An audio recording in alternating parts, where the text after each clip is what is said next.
My kid loves animals. He loves almost all the animals there is to hug, except for mammoths. He's really scared of mammoths, so I need to be careful not only which games I play, but also which natural history museums I go to. Thankfully, they're all gone now. That's just an elephant with a cannon, don't worry. But any trip to the zoo reveals that my child is not alone in loving animals. Loads of kids love them.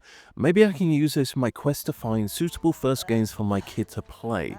Unfortunately, having a cute animal is not a guarantee of being kid-friendly. Yes, it most likely didn't start with Conker, but it's probably the most well-known example.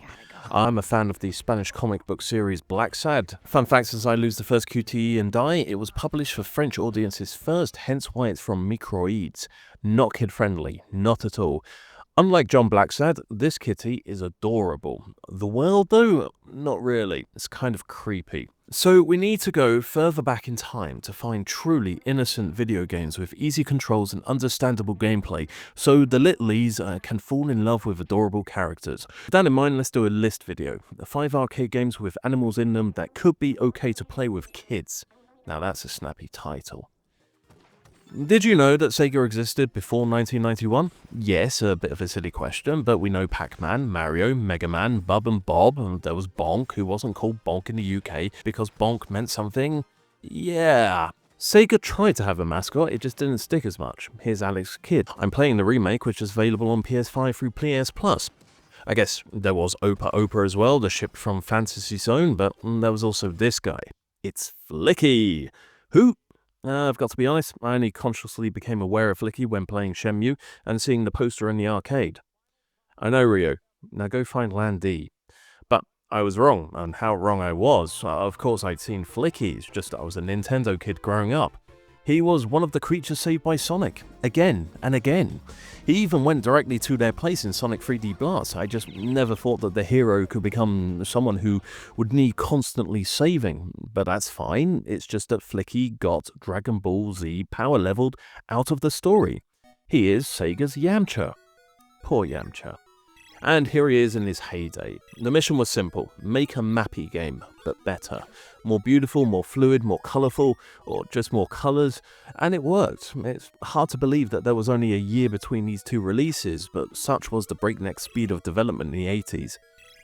And here I am some 40 years later, and it's playable, it's fun, and it's remained simple enough that plenty of people can pick it up and play.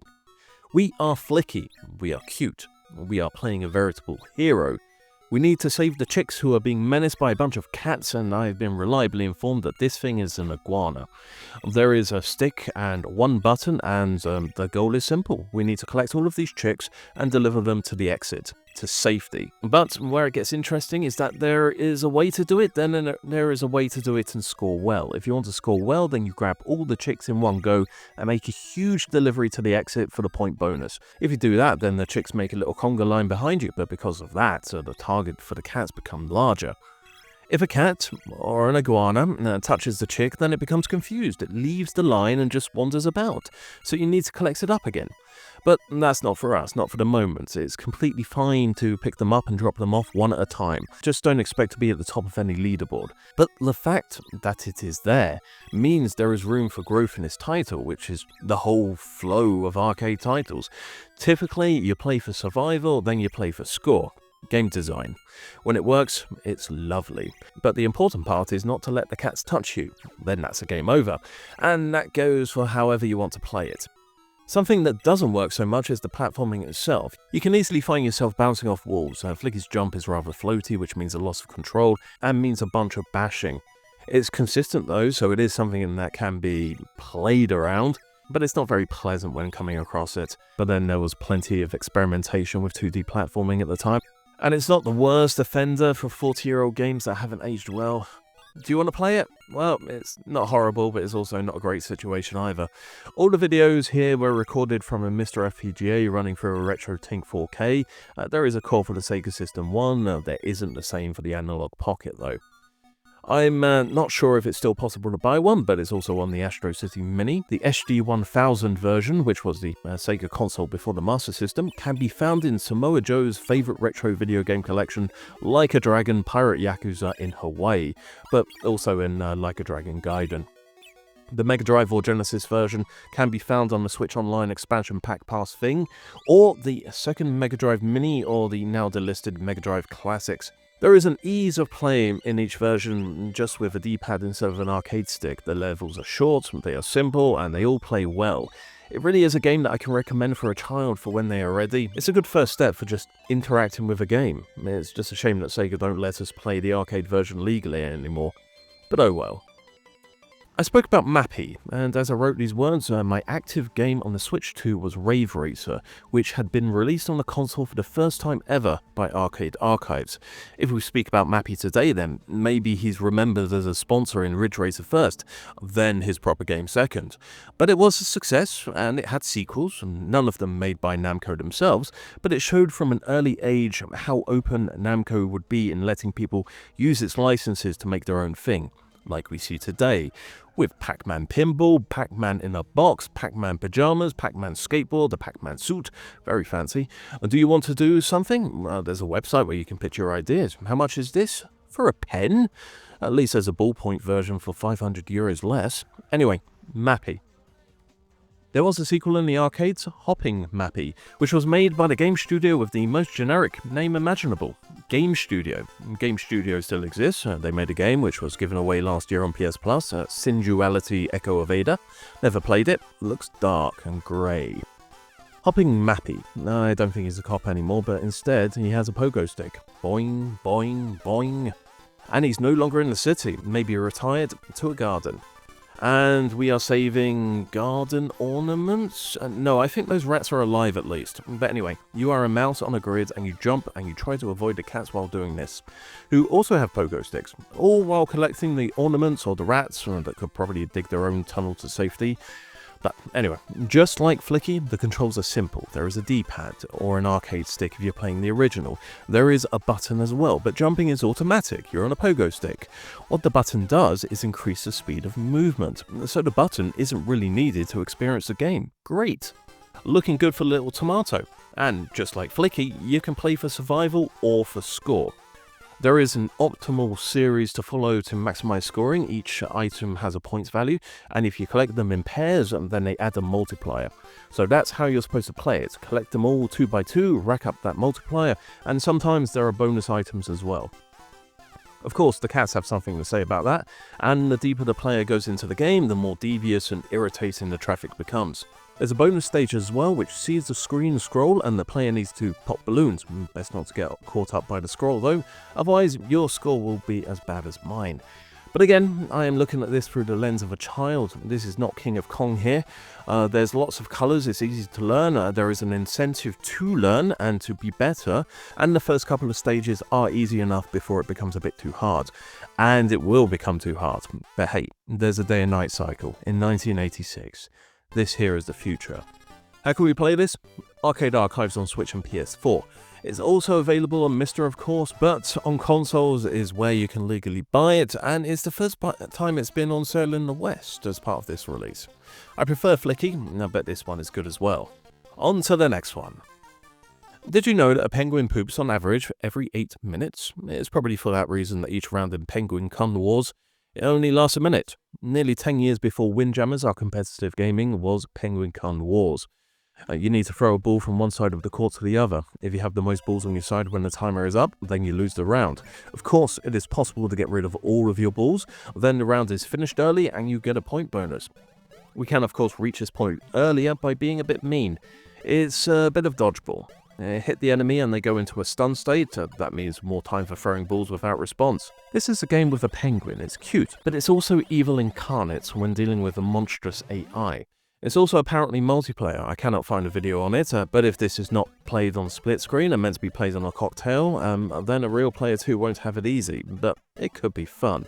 If you play solo like I did, there is a tournament. It's not exactly King of the Iron Fist, that's the one where the panda reigns supreme, but you still need to go through plenty of rounds to reach the end, with some additional elements being introduced, which brings a bit of fun into it, like worms making their way across, or using bumpers to hit the balls back in the bonus round.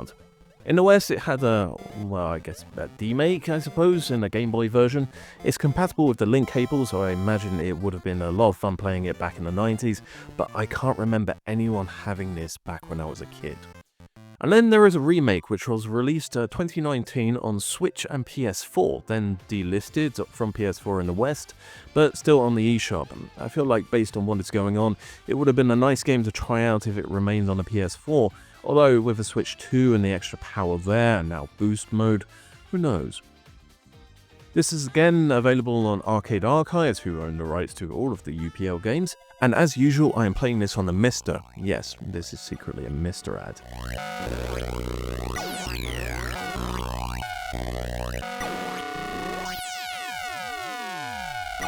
Like I said at the start, my kid is scared of mammoths. Maybe he'll forever be marked by an animal that no longer exists. The next example isn't extinct, but very much endangered. It's the kiwi bird. And it's also one of the most terrifying video game experiences during my childhood. So I understand irrational fears. It's a game by Taito, back when Taito were going through their cute and cuddly phase, and they made a lot of good ports to the NES, including NewZealand Story. You need to say New Zealand as one word, not two, for reasons. I think it's because it's a spiritual follow-up of sorts to Fairyland Story, and that was kind of styled as if fairy and land were bolted together. Anyway, you're playing as a kiwi bird, and you can fly on a duck. There's a pig whose name is Bob. Why is this scary? Because it's an arcade game, and when an arcade game didn't have a timer, sometimes it did secretly have a timer. But let's go back a bit. I was a little boy, I played this game. The timer mechanic is in the console version, and when the timer is up, along comes the devil.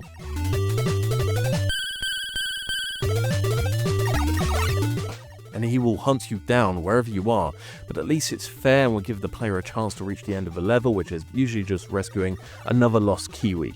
At the beginning, it's relatively easy, but the levels become more complex, which means the devil is almost a certainty to appear during a casual playthrough. I say relatively easy. The game is in fact quite difficult, the arcade version doubly so, but at least the arcade version has additional cuteness, and so much more colour at play. But you know, back in those days we had fewer games and more time to play them, and that's how I was able to beat Ninja Gaiden back in the day. Sheer perseverance. So it's with that in mind that I have to recommend it, because a child can get good, and it remains cute. Along with modern iterations, we have easier access to auto-fire. There's two buttons, jump and shoot, and to shoot you normally have to bash the button as quickly as possible. Though through the various means of playing this game, there's a means of activating auto-fire, not necessarily through a controller itself. Arcade Archives has it in the menu, Mister has it at the OS level, it's on the Evercade, and they probably have it in there as well. There's also level skips in the game, yes, exactly like Mario, so there's some exploration and secrets to be unearthed. Unfortunately, no gaming magazines to unveil those, and I don't think the playground will be alive with bars of late 80s arcade games talk. Did I mention you could ride a duck? The tomato loves ducks. Just avoid the devil. Okay, last game.